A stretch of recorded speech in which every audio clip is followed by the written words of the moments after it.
Muchas gracias, disculpen la demora. Vamos a continuar con la plática del doctor Tonatiuh Saucedo Anaya. Voy a hacer una breve presentación curricular. El doctor Tonatiuh Saucedo Anaya obtuvo su grado de licenciatura por la Universidad Autónoma de Zacatecas, de maestría en Ciencias Ópticas por el CIO, Centro de Investigaciones en Ópticas, y el doctorado por la misma institución también en Ciencias Ópticas. Actualmente es miembro del Sistema Nacional de Investigadores, nivel 1.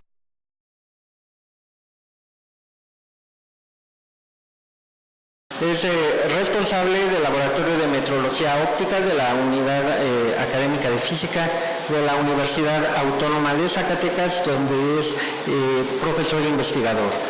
Es miembro del Comité Evaluador FOMIX COSIT y miembro del Consejo Consultivo de la Agencia Estatal de Innovación del Estado de Zacatecas.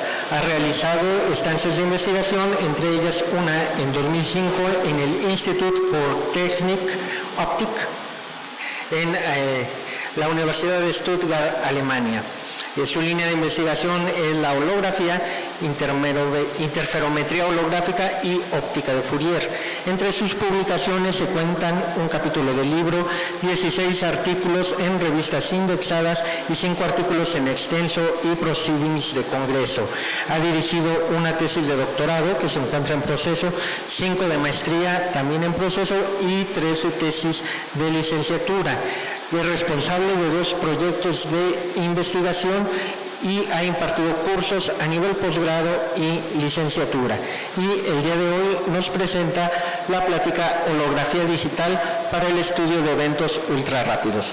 Con ustedes, el doctor Tonatiuh Saucedo Anaya. Bueno, muchas gracias.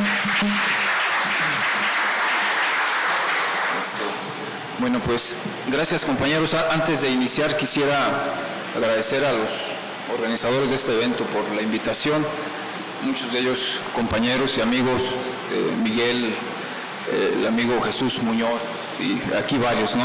No quiero decir nombres porque después se sienten y me dejan de hablar, ¿no?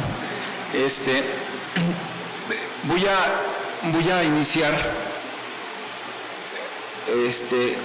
al revés de como normalmente se hace, ¿no? Yo quisiera presentar primero la unidad donde estamos trabajando, es la unidad académica de física, que no es la facultad de física, pero bueno, le ponen este nombre. En la facultad de física hay varios grupos de investigación, entre ellos está el de óptica, que está compuesto por 4 personas. Está el doctor Iván Moreno Hernández, sus temas de investigación es iluminación LED y ciencia del color. Está el doctor Cuauhtémoc Araujo, que trabaja en esos temas de espectroscopía Raman, y recientemente se incorporó Samuel Pérez Huerta. Él trabaja en la parte teórica de la óptica, ¿no? En óptica no lineal. Y bueno, déjenme regresarme pues al contenido. Vamos a dar una introducción, a revisar algunos conceptos básicos para entender un poco los resultados experimentales que ahorita les vamos a presentar, que realizamos en el laboratorio de metrología óptica ahí en Zacatecas. Vamos a ver un grupo de resultados que tiene que ver con utilizando fuentes de luz pulsada, fuentes de luz continua y otro tipo de experimentos que se desprenden de esas líneas, ¿no? Bueno, para iniciar, déjenme explicarle. Yo creo que muchos de ustedes ya conocen lo que es la holografía. La holografía es una técnica relativamente ya vieja. Bueno, en el siglo pasado, a mediados del siglo pasado, Denis Gabor publicó por primera vez un trabajo que hablaba sobre este tema.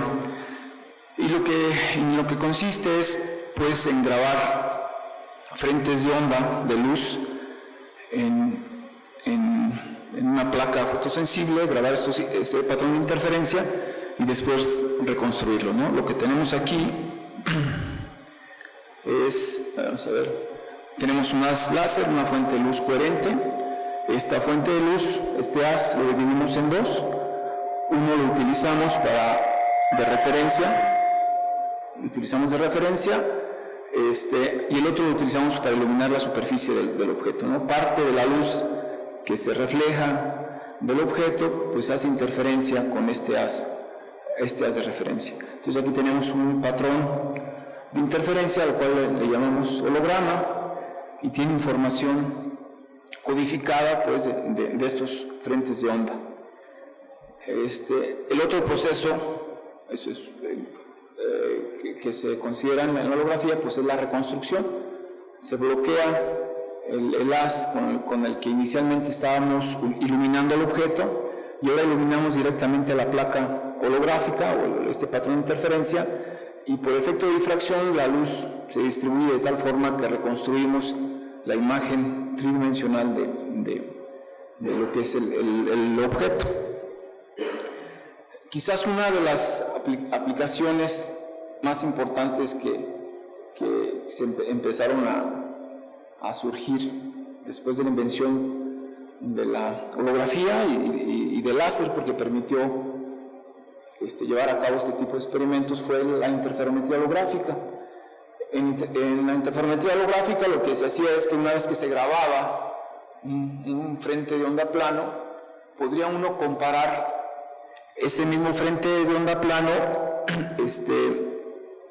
después de haber sufrido un pequeño cambio, una modificación. Entonces, como ejemplo, pues se graba un holograma cuando el objeto está en una posición, se graba un segundo holograma cuando se mueve, se modifica, y lo que obtenemos igual es una imagen tridimensional, pero ahora con este tipo de franjas que son debidas al movimiento relativo del objeto, ¿no? Es un holograma, son imágenes, ¿no?, de hologramas y con eso. Bueno, eso es el principio.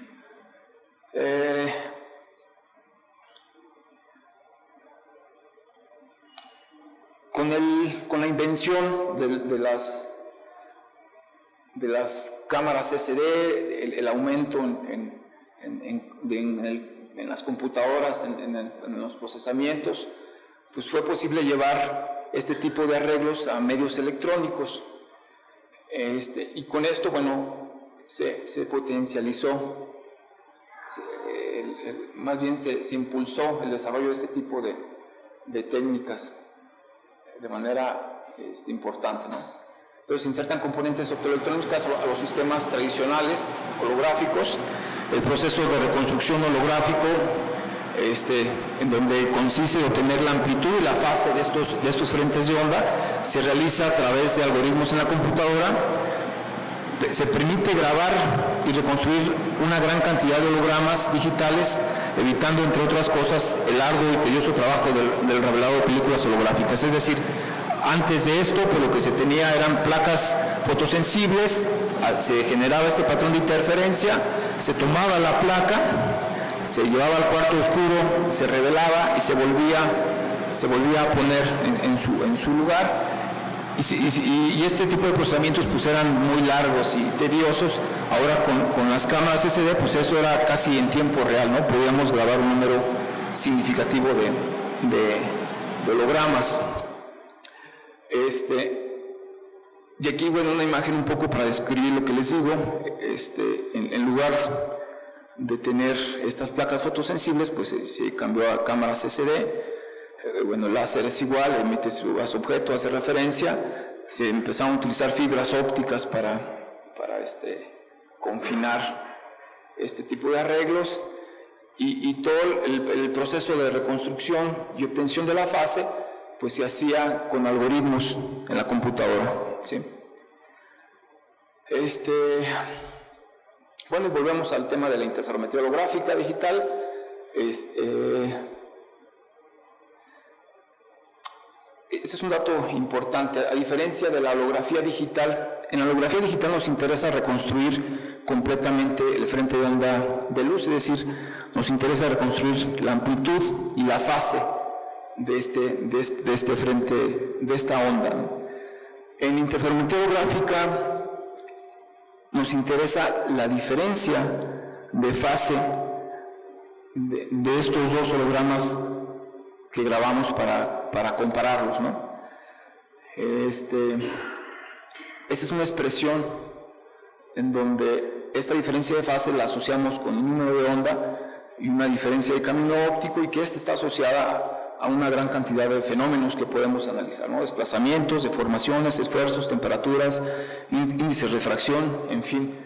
Y todas estas mediciones se hacen pues en campo completo, con muy alta sensibilidad.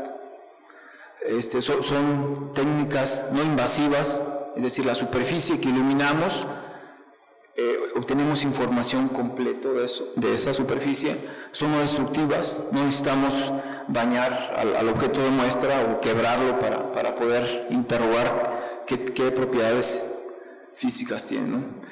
Para este caso, para los experimentos que vamos a presentar, vamos a implementar el método de la transformada de Fourier, el método de la taqueda, por las características del método, es decir, nos permite evaluar la fase de estos hologramas digitales con una sola toma. No, hay otro tipo obviamente hay otro tipo de técnicas, de métodos en donde se requiere, por ejemplo, el phase stepping, en donde requiere un número grande de hologramas para poder evaluar la fase, y este es un método que se adecua muy bien a lo que pretendemos hacer, ¿no? Bueno, para iniciar a presentarles esos arreglos en los que hemos trabajado para el análisis de eventos rápidos, ultra rápidos, incluso algunos transitorios, empezamos con lo que llamamos interferometría holográfica digital pulsada. Lo que tenemos aquí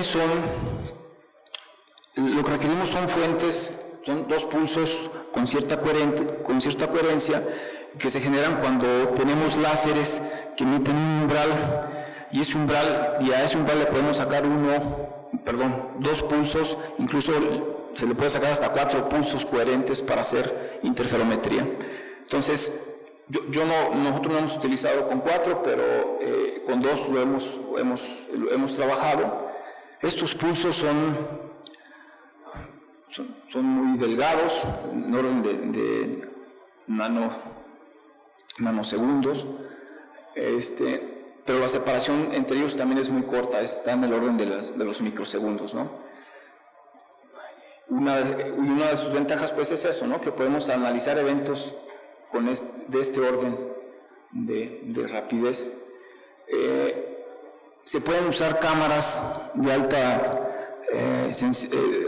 resolución, de bajo costo, es decir, no son cámaras rápidas, son cámaras que lo único que requerimos es que su estructura de píxeles sea de transferencia entre líneas, y esto nos permite, si sincronizamos los disparos del pulso con el reloj interno de la cámara, podemos grabar simultáneamente estos dos pulsos en estas cámaras.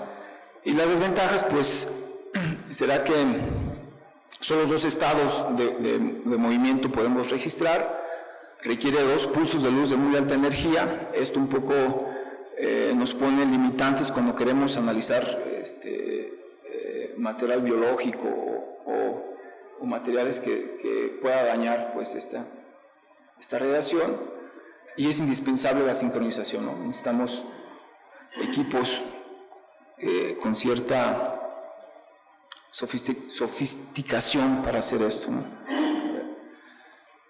Bueno, entonces, como les decía, se emiten 2 pulsos de luz. En un primer pulso se graba un primer holograma, que es el holograma de referencia, y el segundo pulso obtenemos correspondiente a un estado ya deformado o modificado del fenómeno. Entonces hacemos la diferencia de fase de estos y obtenemos esto se llama un mapa de fase envuelto, ¿no?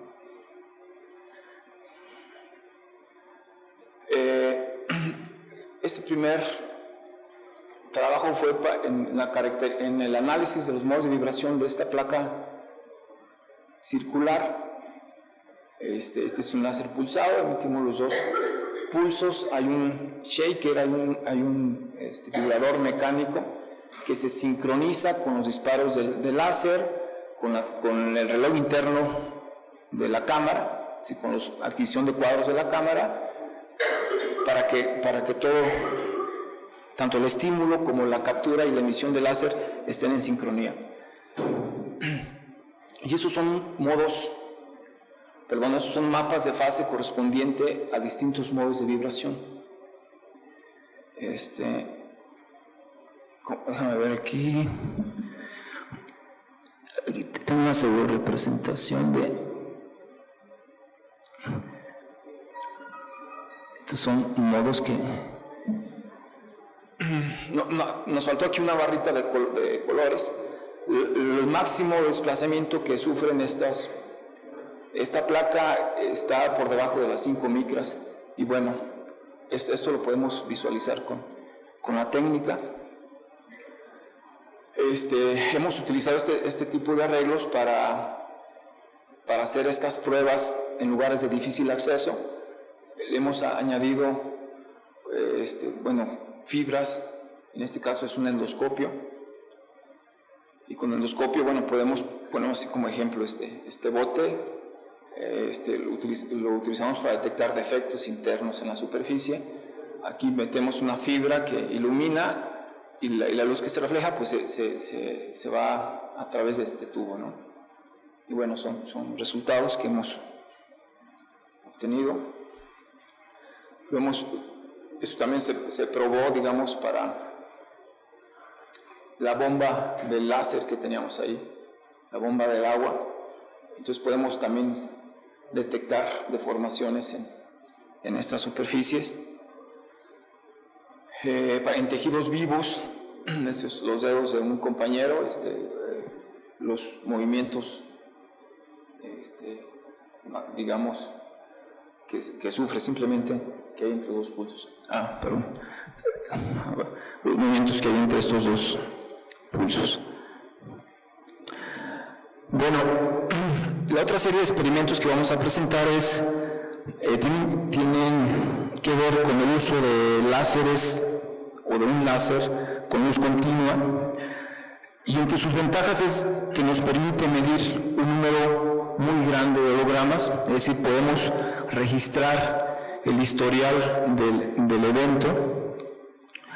No requerimos forzosamente sistemas de sincronización. Quizás podríamos sincronizar, si tenemos una buena máquina y muchísima memoria, pues podemos, digamos, si es una cámara que te graba 5,000 cuadros por segundo, bueno, pues debes de considerar de que si lo pones a trabajar 1 o 2 minutos, pues te va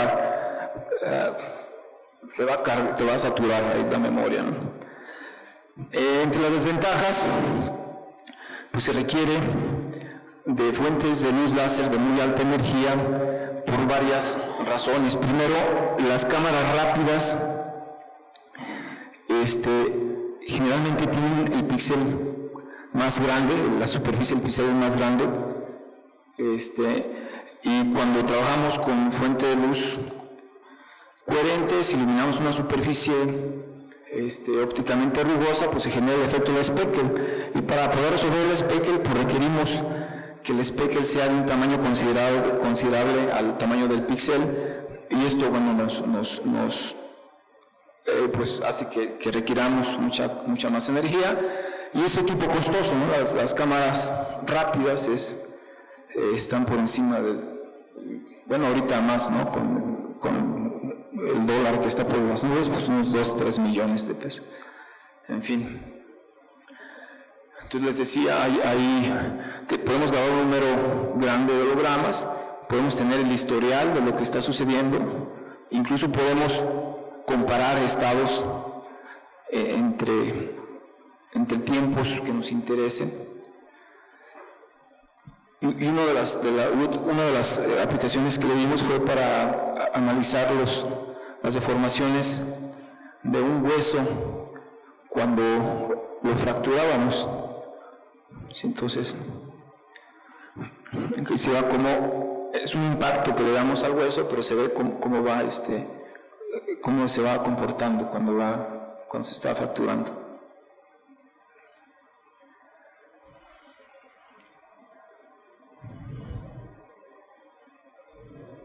¿sí? La propagación de un mismo disco lo impactamos con este martillo y bueno, se ve la propagación de esta onda mecánica en la placa. La detección de defectos mediante estimulación térmica. Tenemos una placa de metal, la irradiamos con una lámpara de infrarrojo y las zonas donde están más débiles las paredes, pues empieza a deformar más, ¿no? Igual, vibración de una placa en diferentes instantes de tiempo. Así. Bueno, como todo sensor, tenemos una cierta sensibilidad, es decir, dependiendo de nuestra geometría, de cómo iluminamos o cómo observamos los objetos, nuestro sistema detecta más en una dirección que en otra, ¿no? Pero para algunos casos requerimos saber cuánto se mueve en una dirección y cuánto se mide en otra, ¿no? Por ejemplo, en las direcciones ortogonales de algún objeto, ¿no? Hay esta expresión, que se define como el vector sensibilidad, me determina en qué dirección es sensible mi interferómetro en base a la posición donde estoy iluminando y la posición donde estoy observando al objeto. Y bueno, se asocia así con estas diferencias de fase que obtenemos. Entonces, si iluminamos en 3 direcciones distintas, podemos nosotros determinar los desplazamientos ortogonales del evento, de la deformación que sufre el objeto. Pero ¿cómo hacerlo si lo que nos interesa, es decir, podríamos iluminar en una dirección, grabamos un estrobograma, iluminamos en esta y en esta otra, pero en condiciones dinámicas, pues lo que requerimos es obtener toda la información en un solo instante, ¿no? en un solo evento, en una sola toma. Todo lo que hacemos aquí es que armamos este tipo de arreglos. Tenemos un arreglo en donde tenemos 3 interferómetros en uno solo. Tenemos el láser y lo dividimos en 2. Esta primera parte va a ser el haz de referencia y esta va a ser el haz objeto con el que vamos a iluminar. Y después viene que es el referencia y el objeto correspondiente, pero estos haces están fuera de coherencia con el primero. Y así sucesivamente, el tercero va a estar fuera de coherencia con el segundo y con el tercero. De tal manera que podamos grabar simultáneamente los 3 hologramas en un solo cuadro del sensor. Y la manera como los separamos es con las frecuencias portadoras que le inducimos dependiendo del ángulo que le demos a los haces de referencia. Entonces, por ejemplo, eso es la intensidad que registramos para un arreglo para detectar en dos direcciones. Ese es el espectro de frecuencias de mi holograma, y de aquí puedo filtrar, puedo separar estos 2 hologramas y entonces ahora sí poder correlacionarlo, ¿no? Es en un estado no deformado y en un estado deformado, ¿sí? Y bueno, aquí hay algunos resultados. Está en una placa, tenemos un mapa de formaciones. Si consideramos, tenemos, este mapa de formaciones en la dirección Z, normal a la superficie, y los mapas de deformaciones en la dirección X, ¿sí? Si trazamos esta línea, podemos ver estas flechitas que nos indican hacia dónde se estuvo moviendo esta línea de la superficie, ¿sale? Y lo hacemos también con tres haces de luz. Sacamos el espectro, lo grabamos todo en un solo cuadro, sacamos su espectro, lo separamos en el espectro de frecuencias y en fin, lo correlacionamos, ¿no? Entonces, de esa manera podemos medir en 3D de manera simultánea este tipo de eventos dinámicos. Una configuración que simplifica lo que les acabo de explicar es utilizando fuentes distintas de luz, es decir, de entrada ya son incoherentes, entonces no nos preocupamos por sacarlos de coherencia. Lo que sí tenemos que hacer es, cada holograma debe tener su frecuencia portadora en una posición distinta para que podamos separarlo, ¿no? Entonces aquí utilizamos 2 láseres, aquí utilizamos 3 láseres. Otra configuración también interesante es, y que simplifica aún más lo que les acabo de decir, es si utilizamos cámaras a color. Hay cámaras a color que tienen una especie de cristal que la luz que incide sobre esto lo separa en tres rangos de frecuencias que correspondía a la RGB, ¿no? Entonces, si utilizamos un láser verde, un rojo y un azul, podemos sin problema meter estos 2 láseres en una sola fibra, que es el haz de referencia, y iluminar desde 2 posiciones diferentes. Entonces, cuando sacamos la transforma de Fourier, pues tenemos 2 matrices con datos independientes, ¿no? Otra de las aplicaciones que le hemos dado, hasta ahorita hemos hablado sobre detección de deformaciones o esfuerzos en objetos, en superficies rígidas, digamos, sólidas, pero eso también se puede aplicar para medios transparentes. El principio es el mismo, ¿no? Tenemos un haz que incide, que atraviesa ese medio que nos interesa medir, se modifica ese frente de onda plano y lo hacemos interferir con este haz de referencia. Y este va a ser mi holograma de referencia y este va a ser mi holograma ya modificado, y entonces podemos comparar esto y saber y obtener esta fase y asociarlas, digamos, quizás algunos cambios de índice de refracción, ¿no? Esto es una imagen de un mapa de fase correspondiente de una vela. En este trabajo lo que se hizo fue medir las variaciones del índice de refracción es un trabajo de un estudiante de licenciatura. Medía el índice de refracción que sufría sueros orales.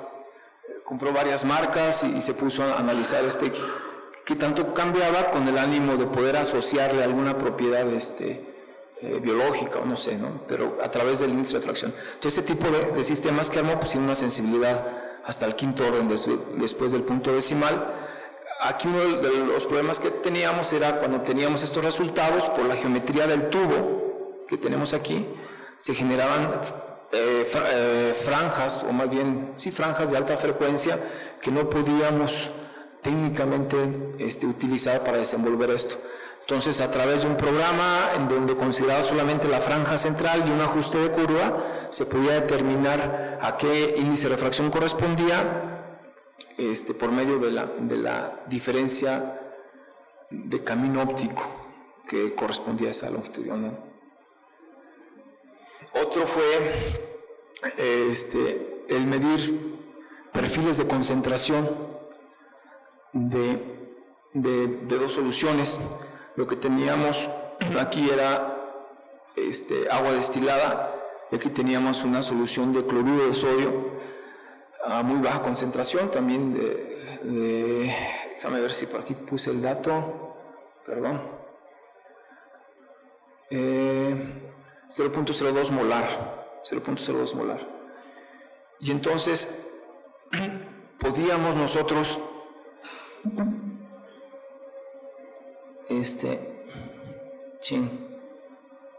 ya me pasé.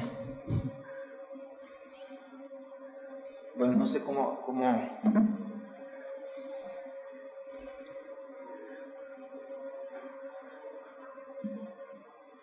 ¿Se puede activar desde aquí, compañeros? Quiero activar este video de aquí, no sé cómo. Ok, a ver aquí. No, tampoco. Sí, por aquí debe estar el. Ahorita pude con nosotros, no sé por qué aquí ok, ahí está. Ajá. Entonces podemos ir viendo en el tiempo cómo se va contaminando, digamos, la sustancia en la medida que va cayendo esta gota. O sea, se puede utilizar para analizar este tipo de eventos de fluidos, ¿no? Otro, este arreglo que armamos fue para poder calcular el campo de temperatura que generaba una flama. Grabamos diferentes mapas de fase correspondientes a... encendimos la flama, pero en la medida que se iba consumiendo la cera, pues había más mecha, digamos, que incrementó, ¿no?, la llama, por eso se ven un poquito más grandes. Aprovechamos esta geometría, digamos, cilíndrica de los mapas de fase envuelta. Aplicamos algunos algoritmos que tienen que ver con la transformada de Abel para calcular el índice de fracción y a partir de ahí también estimar el campo de temperatura, ¿no? Entonces, por ejemplo, estos son algunos resultados que obtuvimos, en donde, bueno, ahí se ve, estos son en kelvins,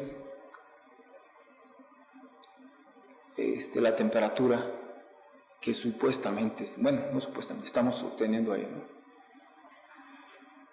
Y bueno, sería todo.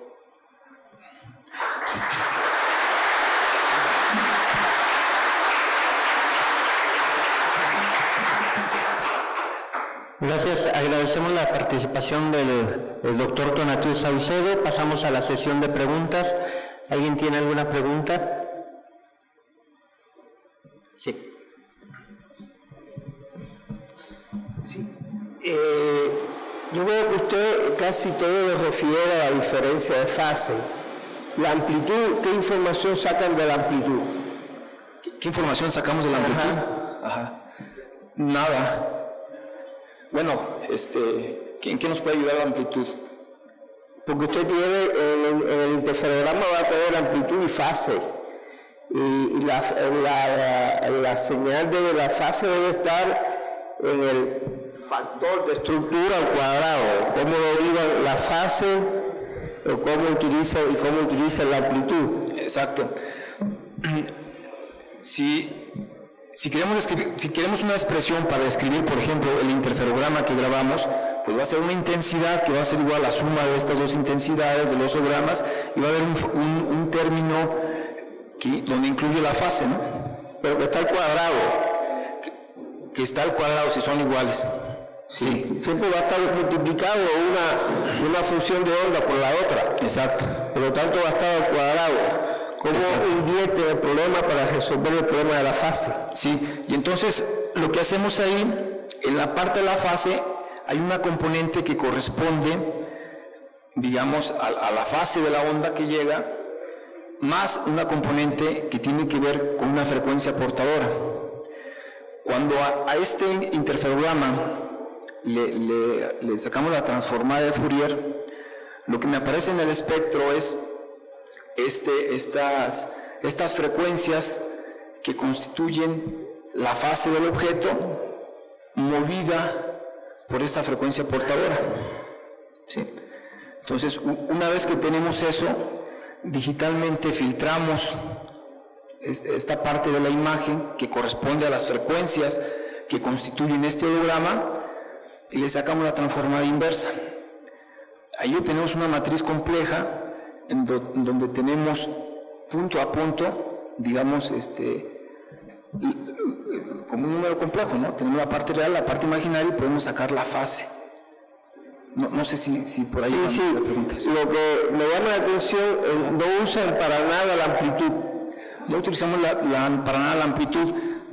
Por eso te decía, cuando en holografía digital, por ejemplo, si lo que queremos es visualizar células vivas, a nosotros nos interesa ver tanto la profundidad como la amplitud de la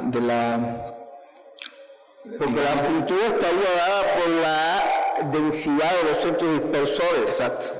Exacto. Y eso te podría dar en términos de si es, por ejemplo, si la amplitud te da que depende de la intensidad de los centros dispersores, en un experimento como ese, la disolución de cloruro de sodio en agua, Exacto.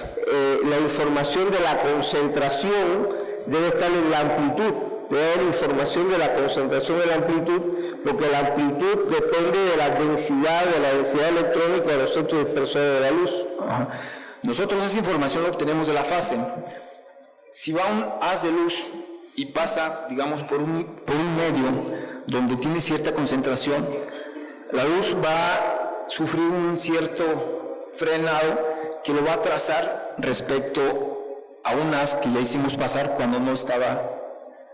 Entonces no nos interesa recuperar la intensidad, nos interesa saber cuánto es esa diferencia de fase, cuánto fue lo que se atrasó, ¿verdad? Y a partir de ahí podemos determinar eso.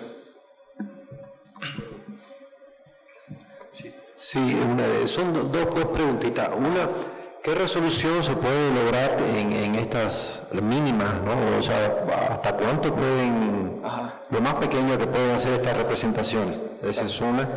Y la otra va relacionada con lo que le preguntaba el doctor Edilso, que es en este diagramita que muestran de la concentración de la sal, sí. Me llama la atención los bordes tan definidos. Cuando es una gota de una solución que dejan caer en agua pura, ¿no? Sí. Se espera una turbulencia normal en el proceso de dilución, en la medida que se va moviendo de una solución a la otra, y eso no se nota de una manera clara en el sistema. Entonces, ¿por qué? ¿A qué se debe eso? Ok.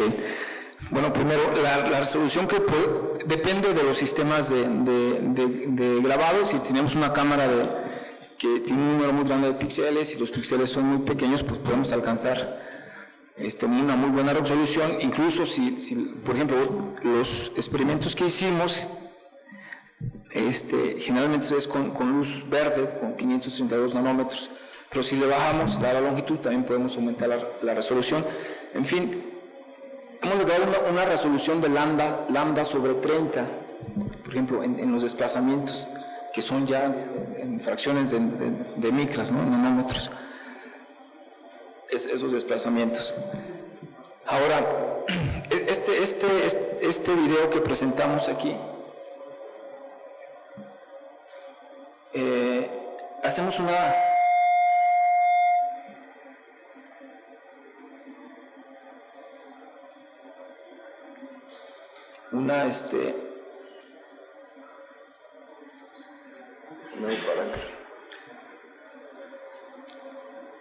estos son los mapas de fase que obtenemos.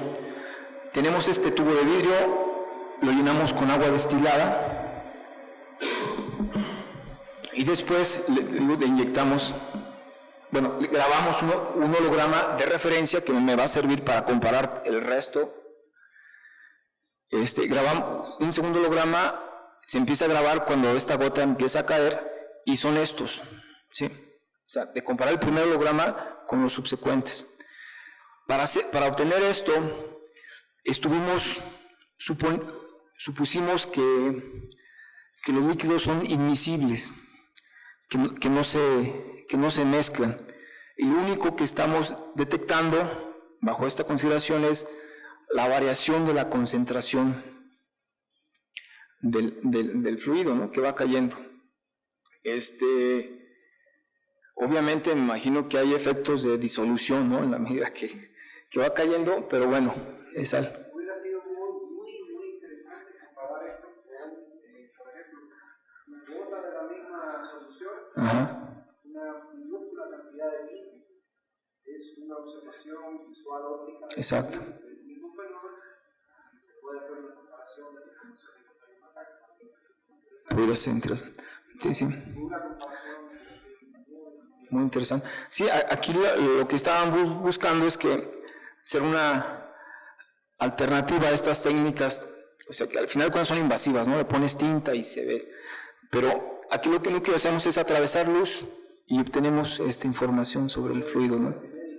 Infinidad de datos. Claro. Muy bien. Donativo, Acá. Yo tengo dos preguntas, Donatio. La primera es, en tu arreglo en 3D, ¿qué técnica utilizan para sacar de coherencia los haces en cada uno de los 3 interferómetros? Y la segunda pregunta es, ¿qué ventajas o desventajas tiene la interferometría holográfica digital con respecto a otras técnicas interferométricas, como lo es las técnicas de interferometría de moteado o interferometría normalita, ¿no? Ok, bueno,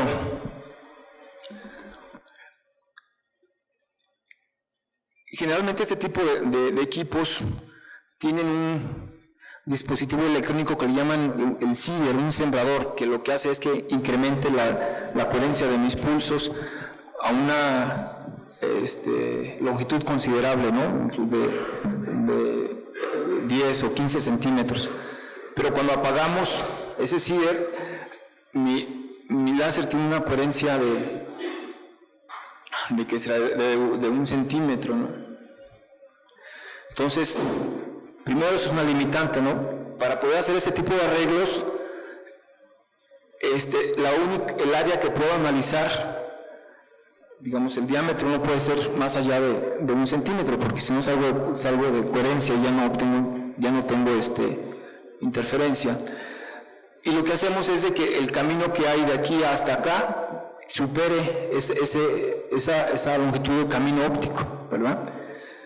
Podríamos utilizar los 15 centímetros y lo único que hacemos aquí es pues, alargar el camino óptico. ¿Qué ventajas tiene sobre fotografía de Speckle y cuál más?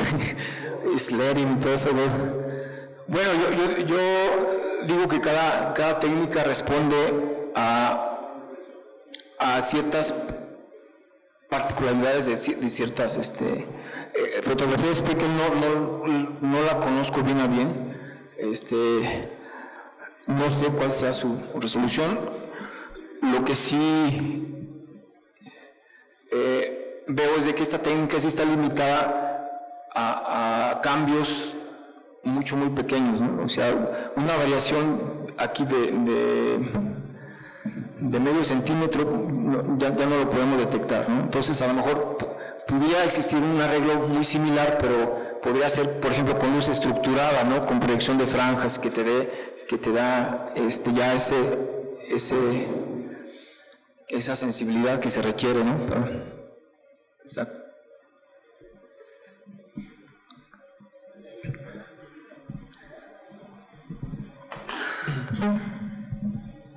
Una pregunta sobre lo que es el uso de Fourier, de la transformada Fourier, el número de hologramas que generas para la captura de tu representación de tu disolución, en cuestión del tiempo de procesado, ¿qué tan eficiente es en esta parte la adquisición de tu nueva regla tridimensional? O sea, ¿cuántos hologramas estás tomando y qué tiempo lleva para obtener ese tipo de imagen? Ok. Bueno, requerimos solamente un holograma, ¿no? Tenemos un holograma y de aquí sacamos el cálculo. En la medida que le vamos sobreponiendo más hologramas, lo que estamos haciendo es reduciendo el rango dinámico.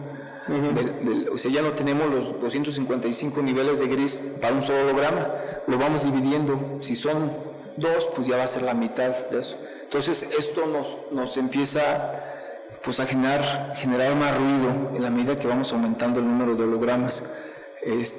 Lo ideal es pues conseguir cámaras con mayor o sea que el tiempo de procesado depende del equipo que tú coloques, de la cámara, qué tan especializada sea.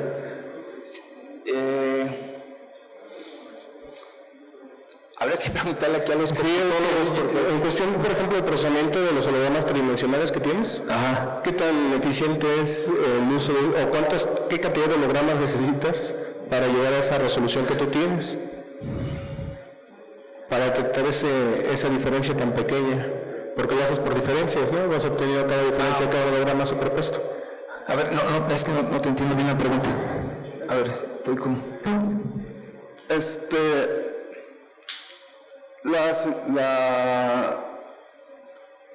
Tú tienes una referencia, sacas otro grado de intensidad con un desplazamiento en fase. Y tomas la transformada de Fourier, filtras un lóbulo, obtienes esas imágenes, entre píxel y píxel, el doctor dijo que habían logrado una sensibilidad de lambda sobre 30, ¿no? Entonces, entre cada toma es lo mismo, entonces solo se necesitan 2 tomas, la referencia del estado alterado, para obtener la sensibilidad de lambda sobre 30. El procesamiento es lo más rápido, porque solo tienes una toma, se necesitan 2 tomas, y las operaciones que requieren esas 2 tomas son muy simples, es una transformada de Fourier y una tangente inversa, entonces es lo más rápido, porque si utilizas otras técnicas como phase stepping, necesitarías un equipo más completo y el tiempo de procesamiento pues se incrementa así. Exacto, sí, bueno. Gracias, Chuy. Gracias. Muchas gracias. Agradecemos su participación. El tiempo se ha terminado para realizar preguntas. Si quedan algunas en el tintero, seguramente podrán hablar con el doctor Tonatiuh, ya sea durante ese coffee break o en alguno de los momentos más adelante. Y bueno, de parte del comité organizador agradecemos nuevamente la participación del doctor y le entregamos una constancia a nombre del Centro Universitario de los Lagos. Muchas gracias.